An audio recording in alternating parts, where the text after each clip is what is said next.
السلام علیکم ورحمت الله وبرکاته. یو محترم پوښتنه کړې ده چې یو ښځه یوازې خاوند ته د زینت او د شو دپاره پتلون اغوستلی شي که نشي اغوستلی؟ محترمه فقهای کرام وایي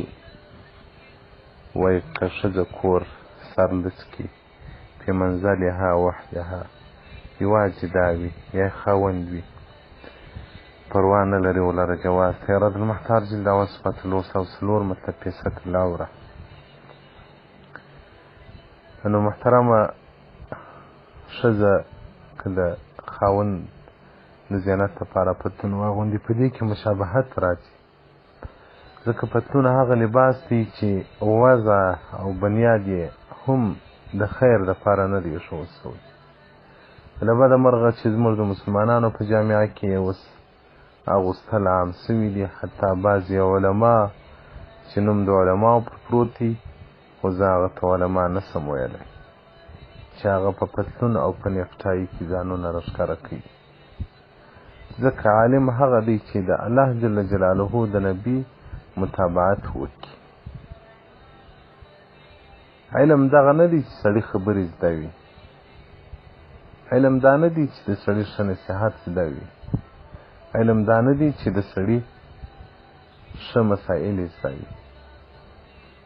اوس یو عامي څوک هم کولی شي چې په عربي باندې ځان پوه کړي، له کتابو څخه مسایل یې راوباسي. د علم مطلب هغه عمل دی، الله دې رانصیب کړي. نو ځکه رسول الله صلی الله علیه وسلم په آخر د زمانه کې به علما د مخ د مځکې څخه ټولېږي، هغه علما چې په علم باندې عمل کوونکي وي. صرف هغه خلک به پاتېږي چې صرف د عالم نوم ورباندې پروت وي.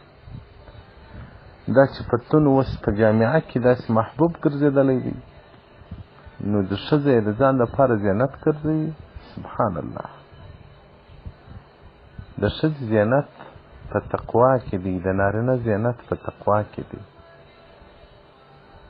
موږ ولې د دنیا د ښایست په خاطر باندې د آخرت ښایست له لاسه ورکوو؟ موږ ولې د دنیا د عیش په خاطر د آخرت عیش له لاسه ورکوو؟ د خدای په لحاظ باندې په منکراتو او په نارواو کې خاوند ته زینت او ښایست مه کوئ. زینت ته ښځې دا دی چې د تهجد لمونځ وکړي، په مخ کې به یې نورانیت او رڼا پیدا شي او په ژوند کې به یو ذایقه پیدا شي. دا تنګ تنګ پرتوګان، تنګ تنګ پتلونان، تنګ تنګ کمیسان اغوستل، دا هغه څه دي چې د غرب څخه تقلیدي کېږي. نو زموږ تاسو خو باید د جناب سیدنا محمد صلی الله علیه وسلم د اهل پیروي وکړو. مسلمانان یو، د رسول الله صلی الله علیه وسلم امتیان یو. ورځ قیامت به بیا د رسول الله صلی الله علیه وسلم په حضور کې موږ څه وایو چې هغه وایي تاسې د دنیا کې چې هغه ستر ستر کفاره او کافرانو د هغو د رواج او د هغو د رسم او د کلتور او د کلچر تقلید مکاوه، او رسول الله صلی الله علیه وسلم زما د اهل او زما د اهل بیتو لباس تاسو ته علماو نه درښولی. نو محترم خور د خدای په لحاظ باندې د خپل هغه تور قبر دپاره چا قبر ته نه پتلون در سره پرېږدي، نه پرتوګ او قمیص در سره پرېږدي، هلته بیا بل قسم لباس درکول کېږي. د هغه قبر په خاطر باندې دغه شرعي لباسونه مختاره کوي او غیر شرعي لباسونه له خپل کور او له خپل ماحول څخه وباسي. الله به درته راضي شي. ښځه چې څومره مستوره وي، څومره حیاناکه وي، هغه د دې زینت او ښایست دی. نو په پتلانه کې لمونځ کول که نارینه وي که ښځینه وي، لمونځ یې ورسره مکروه تحریمي دی، ځکه حجم د دغه سولوینو د کناټو کې معلومېږي. دا جست په بتم پرې مښتي وي.